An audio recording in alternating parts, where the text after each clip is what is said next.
Are you still the weather here or air condition? I am not. I mean, I don't know because it's only been 2 days, but yeah, I wish it was a little sunnier. Yeah, yesterday. A little bit. Yesterday when we were visiting the Forbidden City. Right. Yeah. I saw you with the camera. Right. Yeah. Right. You are like I actually like the cold. I was like, oh, he's a hero. He's like, you know. Like, no, I don't mind the cold. I like the cold. The cold is okay. It's when it's gray. Yeah. You know, that's when it gets a little hard for me. And Forbidden City is pretty beautiful when it's sunny and you know. Oh yeah, during the summer, I'm sure. Yeah. I'm sure it looks really pretty. There's a second chance for it because it's really. Maybe in May. I would say that as a promise. Okay. Yeah, I Okay. hope so.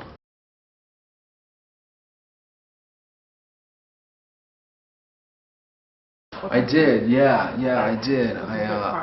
No, I did. I sort of thought, that he to me was kind of like, he was like this bachelor guy who didn't really have a lot of big family back home, and he was someone that was very driven, and he had Air Force training and a lot of flight training, and he basically, I think he was somebody that one day was hoping to be a commander. That's what I always thought. He was going to be like Jessica Chastain's rank one day, was his goal. And I think what happens with him is that on this mission, he ends up meeting Johansson. It's actually not Scarlett Johansson, but Johansson, the character. Even though he should be meeting Scarlett Johansson. Why? But so he meets Johansson, Kate Mara's part, and then Matt Damon gets left behind, and so suddenly I think it all changes for him in the movie. I think he finally, he decides, you know what? I met this woman, and this, it's about life or death, and I'd rather go back, save this guy, and I met this girl, and I want to get back to Earth, and I want to start a family, and I want to be, so it all changes for him, from my point of view, in the movie, but he kind of, so that was my little backstory. It's just somebody who was, really driven and had all these plans to kind of do all these space missions and stuff, and then throughout the movie he goes, you know what? Actually, I just want to go back home, and I want to go back home with her, and that was like my little thing.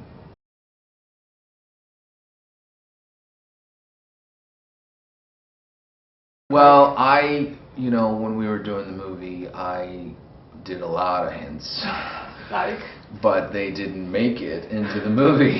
That's another thing. I mean, basically any scene that I was in with Kate Mara's character, I would either look at her a lot, or I would in the first scene actually, there's that moment where she sees the storm, and then I come over and I go by her chair and I look up, just like a real brief moment.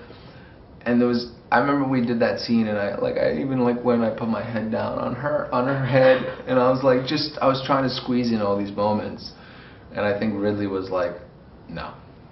I'm not gonna. Yeah. We're not gonna. You can't really, and he's right, because the truth is, no two astronauts would have been able to behave that way. You know what I mean, with each other. They couldn't, or otherwise. I mean, otherwise they would have been court-martialed. They would have been.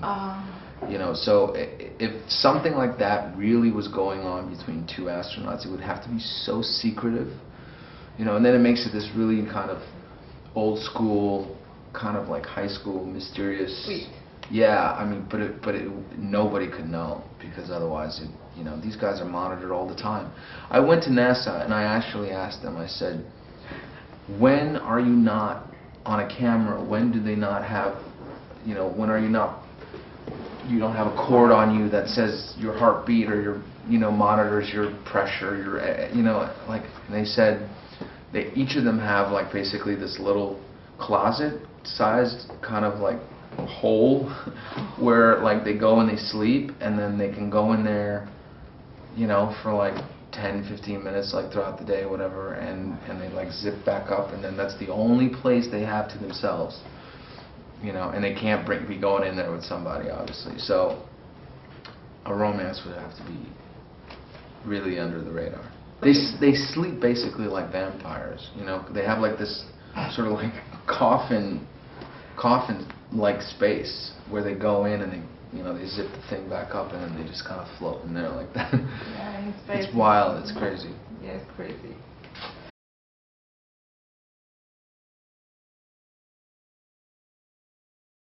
Well, he has to be, because the other thing with him is, like, if you remember, he's the guy that kind of pronounces him dead.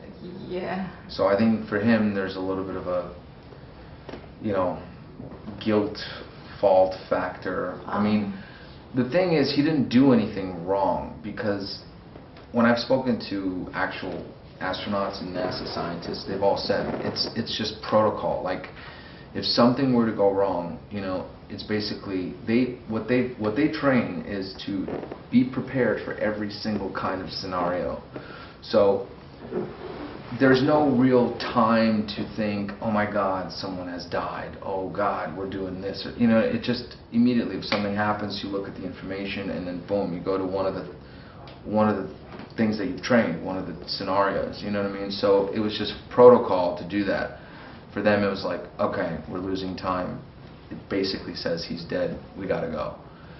And I think after they left, you know, then maybe feelings were probably starting to go, oh God, you know, we lost somebody and so on. But in the moment, you don't feel that.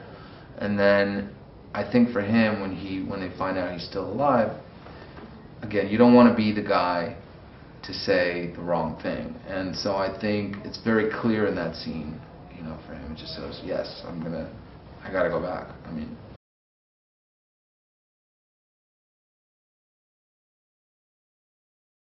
Oh, the suits, yeah. I mean, the suits were crazy, like I said, because they didn't have zippers, or they didn't. We couldn't go pee. We couldn't go to the bathroom. We'd have to take this whole thing off in order to like go and put them back on. And sometimes, you know, to save time, we just didn't go at all. So you'd be walking around, you know, like in pain. And then other times you wouldn't be drinking water, and then you were dehydrated. But the suits, the bigger suit was actually way easier, to be honest.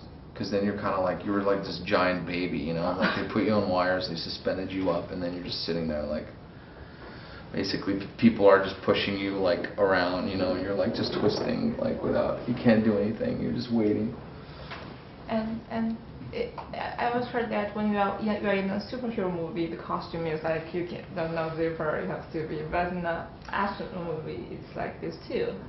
Well, these were more intricate. These were not, you know, in the superhero movie, the trick is to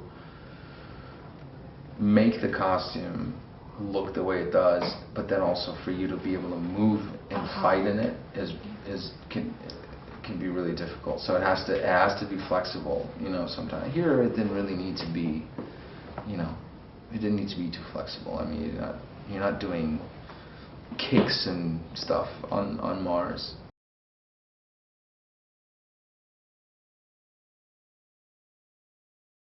Oh, I see what you mean. The little reference. Yeah. But It's just a reference. yeah, I mean, it had nothing to do with me, that's for sure. It was just that was in the book. I mean, if anything, it just shows you what a popular character Iron Man is now. You know, everyone knows Iron Man. And the reference of jumping onto the moving train, which is Chris Beck said, you know, when he's talking about to catch. Oh, so you're saying for Bucky? Yeah.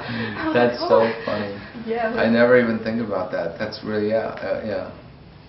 So when you read that in the script, you're like, did you realize that in the first instance or something? No, I didn't even think about it. But I see what you mean. I mean, yeah, it didn't come across my mind, but I guess he was on a moving train.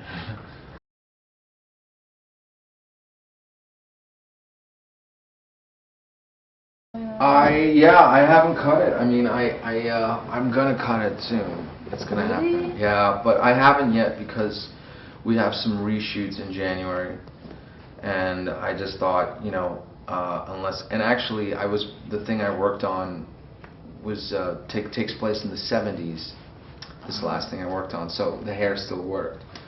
But I just said, if I get a job that's going to require me cutting it, then I'm going to cut it. But I haven't really, it hasn't come up yet, so I may just keep it until we get through the reshoots, and then I think I need a break from the long hair.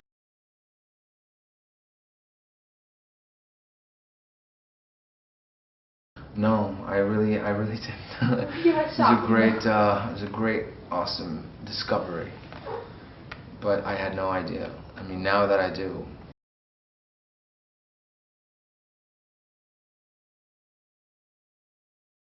Oh, but because like I said, it was just me, it wasn't, and it was me and my friend. It was not Winter Soldier I was and Captain America. it's not Winter Soldier and Captain America, yeah. But you and your friend is good.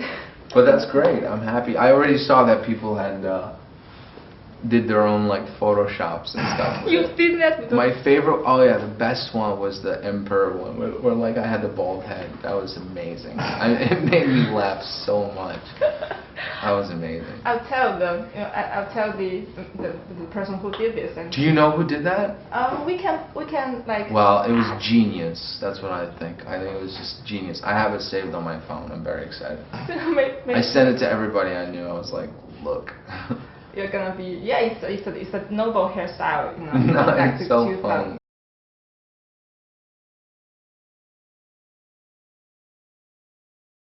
I know the grumpy cat. It's yeah, I do. Do you think that you have the similarity? I think you definitely have it. That I had a what? The similarity, the two. Yeah, of course. When I saw the two next to each other, I was like, of course, this looks identical. I mean, it was very tricky to do that eye makeup stuff. Why is the eye makeup? I'm always curious. Because you have to see, the thing is this, in the comic books, yeah. he didn't have makeup, but he had an actual he had that Robin, that thing or whatever that's called. Thing. Yeah, and they just didn't want to do that, and they wanted to do basically what happens. It's like the Navy SEALs, like the Army has it. It's like you kind of they spray paint their face so they can blend in, and then I think with the mask, you would have had it spray painted, and then with the goggles, so you don't see when you're in the dark. But I always thought it looked a little funny when we took it because it's so dark, and it's really dark, and it just stands out. I was really upset.